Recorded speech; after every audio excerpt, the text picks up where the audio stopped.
evening, ladies and gentlemen. We have our third demonstration for today. Mathew Scobie is joining us. I'm sure a lot of you know Mathew. Mathew's new to me, but then obviously, as you can tell from my accent, I'm not a local, but I'm sure that you've got a lot of tried and tested clients here that have come to your restaurant. So please welcome Mathew, and he's going to do some lovely food today.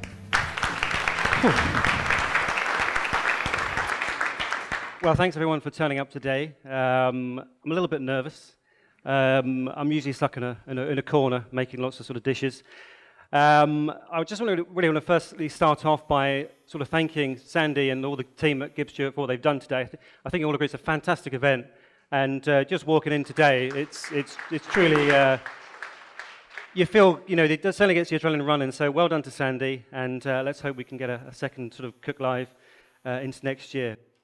As I said, Mathew from Windyhill, obviously the owner, with my good lady somewhere, wherever she is, Corinne. So we're going to do a little dessert today. We're going to do a dark chocolate espresso torte with a gingerbread base, with an amaretto chantilly cream, and it's a very, very easy recipe. I say that because I'm a chef, but no, it generally is a very easy recipe. There's no sugar in it. If you took the gingerbread out, it would be sort of gluten-free. And you can do little different variations on it. You can add different things into it. But as I said, I'm going to show you a whole torte, and that's something we use in the restaurant as well. Okay. So I'll quickly run through the ingredients. We start with some dark chocolate sort of couverture, little coins. You need to have a minimum sort of cocoa content of at least sort of 55%. Obviously, the higher the content, the richer and bitter the chocolate will be. So if you go into more sort of 70, 80%, it's going to be a much more higher quality chocolate, and it will be obviously a lot more bitter. So we use like a 55% in the restaurant, and it's not sort of too sweet. So we've got the dark chocolate couverture, chocolate buttons, eggs, we've got some espresso or coffee, we've got some double cream, and some full-fat milk. As I said, there's no sugar. And then we've also got a gingerbread as well, which we've made in the restaurant, which will just go onto your base. But again, for those who make a cheesecake or something, you could just use like a biscuity base because it doesn't go in the oven. It's just a very, very straightforward recipe, as I said, that you can do, and it's cooked on the stove and then sort of chilled in the refrigerator. The first stage of your torte is obviously we've sliced the gingerbread here, and also what we've done like a ring that's been greased and lined, because obviously you'll need to lift the torte out when you've finished. You could make it in individual molds, you could make it in little ramekins, you could make it in one of those little flip tins that you get for the cheesecake. It's entirely up to you, whatever you've got in your kitchens, or unless you want to buy something from downstairs, that's not a plug. But no, you could, as I said, you can make it like in a little individual ramekin, like as the same for a creme brulee, more of a sort of pot au chocolat. You could put some raspberries at the base there, and as I said, you can use this recipe, which I think's in your goodie bags, and you can use it to suit your sort of taste. Like any recipe, I always use a recipe as a guide, and then I take things out or add things in. Once you've, well, no, a recipe is there for a guide, and then you can say, well, I don't want to use all that sugar, I want to take that out. So, as I said, always use a recipe as a guide and adapt it to your own taste. If you don't like chocolate, well, you're knackered here because it is all chocolate. But if you're making individual little ramekins, or you wanted to change the base, he's trying to sell it as there's no sugar in it. No, but there's cream and there's chocolate and that there's isn't sugar. But back to that statement, that isn't sugar. Diabetics will love this. Anyway, so back to so I've got my little ring here ready made, and it's already been greased. And as I said, you push the gingerbread into the base. Now, using a gingerbread cake, because it's kind of soft, you can obviously push it into all the corners. You have to make sure that the whole base is completely sort of sealed, because when you pour your hot chocolate mix in there, you don't want it running out of the sides. So whether you're using a cake or the biscuit, make sure that it is thoroughly pushed in to all the corners. So if you didn't want to make a ginger cake, you could buy one of those. You could buy a gingerbread sort of loaf. I think Sainsbury's doing them for £1 at the minute. So you could buy one of those, or you could buy I don't know, or any sort of cake you've got sort of left over, really. Any sort of biscuits. It's more of a, as I said, it's literally a base. The reason I use a ginger, because ginger goes quite well with chocolate. It gives it another sort of little taste as well, and a little bit of sort of sweetness as well. So you're getting a bit of everything in there. But as I said, you wouldn't necessarily need to use. And in the restaurant, do you do it like this in the larger ring? We'll do it in a larger ring. I mean, obviously, this size of ring is going to sort of yield sort of 12 sort of portions. Right. So yes, we would make it in the larger rings. I mean, making things in your house and making things in a restaurant are slightly different because you know volumes and practicality. But we'll either make things as a 12 sort of portion dessert, whether it's a cheesecake or a torte. The only thing we'd probably do individually is like a creme brulee. Yes. But as I said, everything else would be as an individual. What's going to happen to the bit of ginger cake that you don't put in there? I'm guessing that someone's going to eat it. I'll sell it off, so I'll auction it. you always have a little taster and a bit more than you need. That's ginger bread cake. I take credit to my number two, my sous chef, Jean, who actually made this. She's a fantastic baker. So there you're digging. So it's okay, so we've got our little base here. I don't know if you can quite see that. So we've pushed everything in. It doesn't have to be all pretty and everything else because you're not going to see it. But as long as it's sealed, that's the main sort of thing. So that's your phase one. Hello. That will probably be 9? Yeah, 8 or 9 inches, which is probably about standard sort of cheesecake kind of ring. So this what I'm actually making today will be a 12 portion. So if you're having a dinner party for 12 people, well, this is ideal. If you're having it for 6 people, it's still ideal, but you just have to give them 2 pieces, and that's the hardship. That would be terrible, wouldn't it? Okay, so that's it. Phase 1. Or you send them home and then you have it the next day. Right, this is where it gets technical.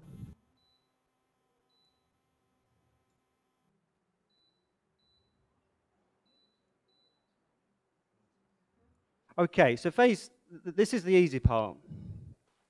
That was easy. This is even easier. You get your 3 eggs, which are just cracked into the bowl.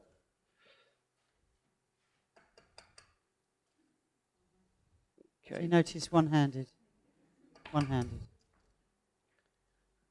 Okay. A little bird told me that in your restaurant, yes, you had a little rose. A little what? A little rose. A rosette. An AA rosette. An AA rosette. You've got one rose, haven't you? It's amazing what you can get on eBay these days. No, you must have worked very hard for that. That doesn't come lightly, well, does not it? just me. The whole team worked hard. We had an inspection. I think it was back in 2008.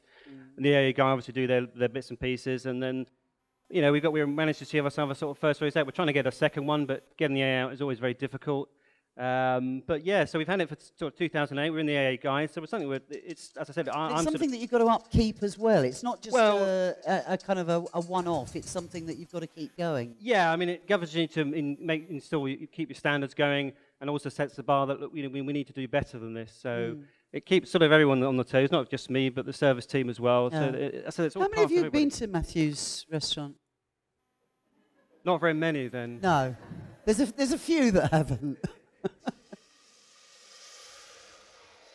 Right, this works. Okay.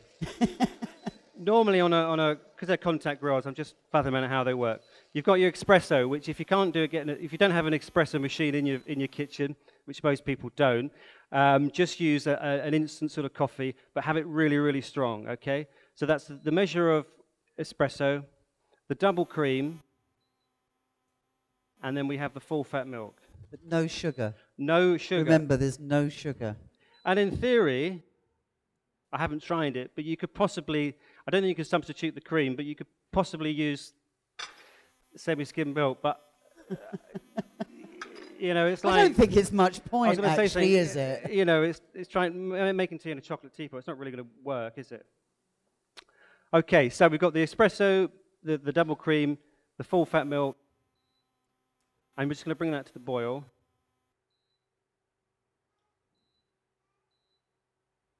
You don't have induction hobs in your kitchen, do you? No, I'm on gas. I'm a traditionalist. I have wood and fire and stuff. Actually, how many people have got induction hobs at home? Yeah, quite a small percentage. Oh, that's it, we're going. It's actually getting more popular now, and as people are changing over their kitchens, they're doing it. I kind of natter to people an awful lot in stores about induction hobs, and I don't personally have one at home, but I work with it when I'm working. Okay. So have we all followed where we're at? We've made our base. We've got our cream, espresso, and milk just heating up. We're going to bring that to the boil, and once that's been brought to the boil, we're just going to whisk it into the eggs. If you wanted to, if you're feeling, I mean, it's not going to really change the recipe too much. You can add some liquor into whiskey, Drambuie, whatever sort of takes your sort of fancy, really. It's not really going to affect the dish in any way. But you could add to it. You could add to it. Well, the reason I haven't, awful lot to alcohol in it. The reason I haven't is because we're making an amaretto chantilly, so too much alcohol. But if you were just serving it with ice cream, a splash of whiskey will help a lot. Other thing, you could put vanilla pod in there. You could put a little bit of ground cinnamon, ground ginger. Again, it's what your tastes are. But anything you add, just add a little. You can always add, but you can never take away. There you go. Any questions? Anyone want to ask me anything? Great, good, right. Anything you want to ask about the restaurant, what I'm doing? Not generally in life, but as in the recipe. Or are you just across the road? Well, you want me to go now? No. Yes, we're just across the road. Just across the road. And yes, we are full tonight, so no, you can't come in. I'm back to London tonight. Oh, right, there you go. Unfortunately. How are the trains? I hear they're a nightmare on the bank holiday. I know, I'm flying. Oh, you're flying, okay. Yeah. You wouldn't need to have the coffee in. The basic recipe that I had, I've added in the espresso. So the basic recipe would be the chocolate, the cream, the milk, and the eggs. So if you didn't want the espresso, just take it out. As I said, that it's just there as a guide. I said you could substitute it with a liquor, or stick a vanilla pod or a spice that you might like, but it doesn't have to be in there. No. It's more of an extra. It won't. It's a fail-safe recipe. I wouldn't be doing it here today if it wasn't. Trust me. Okay, so we've heated the milk, the cream, the coffee, etc. We've added it into the whisk eggs. Now, do you want to take that from me? I'm actually going to put it back on. Right, okay. I think, if we can get it going again. And I just need to bring it to the boil. That's us. So really, that's like a custard. It's like more of an anglaise type thing, yes. Yeah. Correct. And all we're going to do is, you want to bring it to the heat, but not sort of boil it. You don't want sort of scrambled egg. It's the old sort of, the mix should coat the back of the wooden spoon. So when you're sort of putting a line through it, there should be like a trail, so to speak. And it's always better to use a wooden spoon for something like that. Yeah, that's why I had a panic then, because they had all these funny plasticky things. Yes.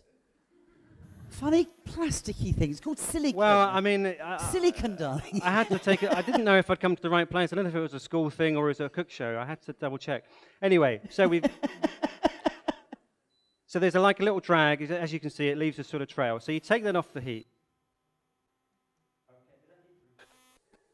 Yeah. Oh, hang on. There's these things here. Look. I mean, you've got more gadgets than I know what to do with. All I have in my kitchen is a stove and a pan, and that is it. Got to earn a living somehow. Well, yeah, something like that. Right, okay. All we do now is put the chocolate in. I'll miss those two. Did you see the amount of chocolate there? No sugar. How wonderful. Okay, and then you just whisk like so, and it will, the chocolate melts into your custard mix. Do you know, if these ladies and gentlemen weren't here, spoon. Okay. That's lovely, isn't it? So from this stage, anyone could do this. Am I correct? Yes, it really is very straightforward. What we try and do, I'll be totally brutally honest, my weakest part in the kitchen, I shouldn't really be saying this, is pastry and desserts. I have a sous chef who's very good at baking, etc. I can do the basics, I can do bits and pieces, but it's not my strong point. So when I was asked today, I thought I'd do the chocolate torte because an idiot can do it, as in me. Everybody has their so we have a nice, sort of smooth, kitchen, shiny chocolate, kind of really rich. And can you do that with white chocolate or milk chocolate? I haven't tried it, but it doesn't say you couldn't. Obviously, different chocolates have different sort of fat content, so you may. I wouldn't, possibly, but not 100% sure. Okay. Try it, but if it goes wrong, I'm not taking the blame. Okay. I thought about a nice white chocolate one. You know, you put some raspberries on the base or something. Yes, that's perhaps some lemon zest or something through it. It could potentially work, but sometimes white chocolate can be a bit sort of funny, as it doesn't react as the way you think it might. It's a bit fatty sometimes, isn't it? Yeah. Oh, sorry. That's that. Right. Okay. So base chocolate, and all you do, make sure, as I said, your base is sealed. You just pour chocolate in. There's a lot of drooling people out there. Okay.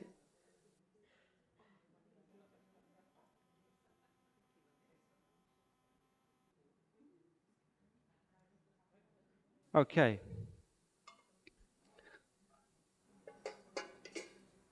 Oh, cool. Okay, so that, from now onwards, will just be put in your fridge to chill, either 24 hours or at least overnight. And it does set up sort of quite quickly. But if you wanted to make it, you were making it for, say, Sunday dinner or something like that, make it on the Saturday. And it will be obviously nicely sort of set up. So that's stage of the chocolate torte done. Now, in good Blue Peter tradition, I haven't got a dog or a cat down here.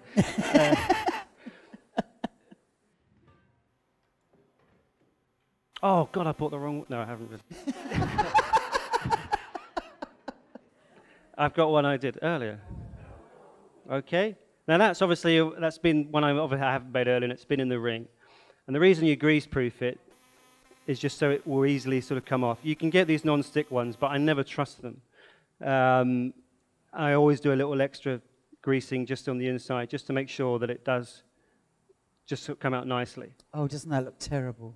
So oh, I don't think anybody would want to eat that. So that's your torte, made easily, okay?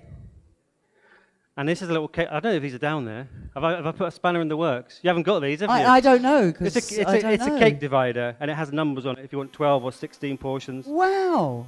It's clever, that. Has anybody seen one of these before? Because I haven't. Right, so you just stick that on like that. To get your... How good is that? I don't know whether that's available retail. It just so happens I've got 100 out the back. No, I don't.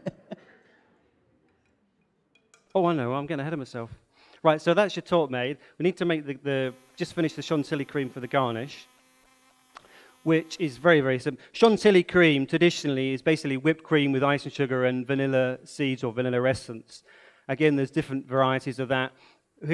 Today, we're making one with amaretto and icing sugar, just to sit on top of the torte. So all you've done there is whip the cream up, the double cream. Correct. Till it peaked, and then added the amaretto yes. and then just add your icing sugar and your amaretto. Again, you can add any whiskey. You could add whiskey, drambuie. It doesn't have to be. It doesn't have to be amaretto, because amaretto is obviously an almondy. It's quite a certain sort of flavour to it. Okay, I'm getting a bit messy here.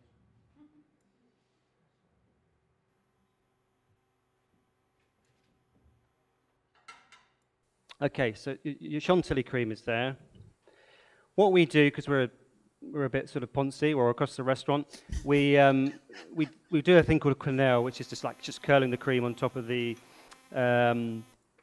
torte to make it kind of look kind of nice. And we've got some other garnishy bits as well, just to finish the dessert off. Shall I take this away from you? Yeah, it's a bit wiggly. The torte, that is. Do you want to ask her? I'll move it then. You put it there. Well, then I don't shout at anybody then. That's us. Okay.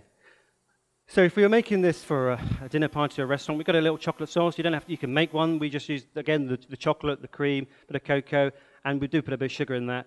Bring it to the boil. That's your chocolate sauce. Or you can just sort of buy it from from a supermarket.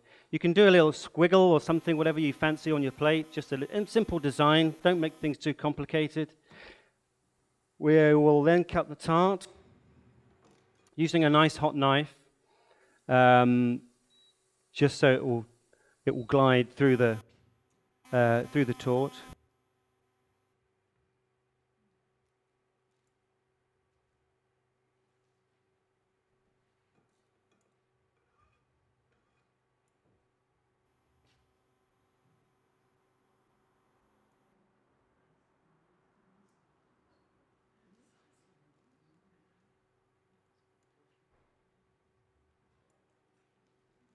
First piece is always difficult to It get is out, always, isn't it? yes.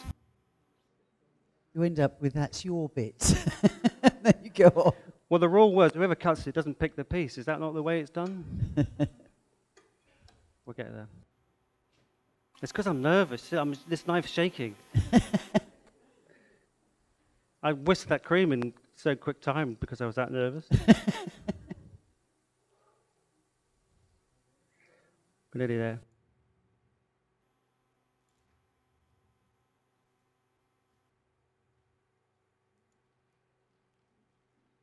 There we go. So you've got a nice rich torte.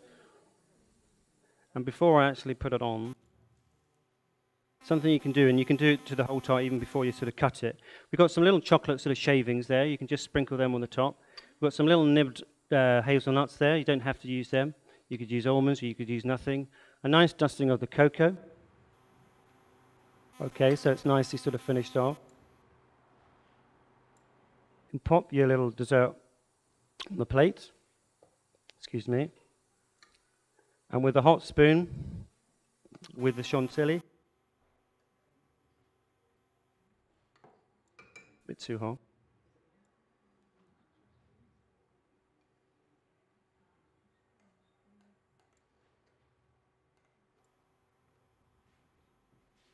Pop your little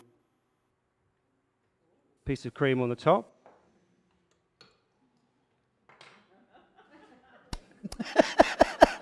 And then we do these little things. I don't know if people have heard of it. Tweel biscuit. We put them on in the restaurant. Those we have spoons and we have little ones. Again, it's just to sort of finish the dish off. You can put a little spoon on as well. Oh, bless. You can sprinkle a bit more of your little chocolate around the outside. Final little dusting of the cocoa. And there you go. $5.95. Thanks very much. Mathew, thank you.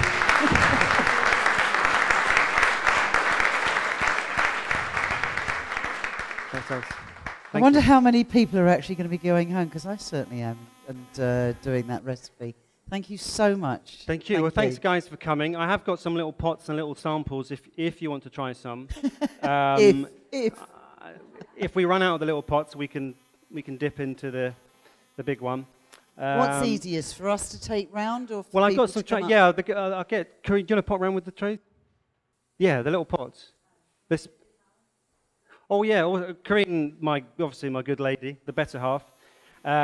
She's mentioned in your little goodie bags, we've put little business cards in. It's not just trying to push ourselves, but on the back of it gives you a little 10% discount. I know it's not very much, but if you come into the restaurant, you'll get 10% off your little bill. Thanks again for coming today, and we'll have a little sample of the chocolate torte. Lovely. Thank you.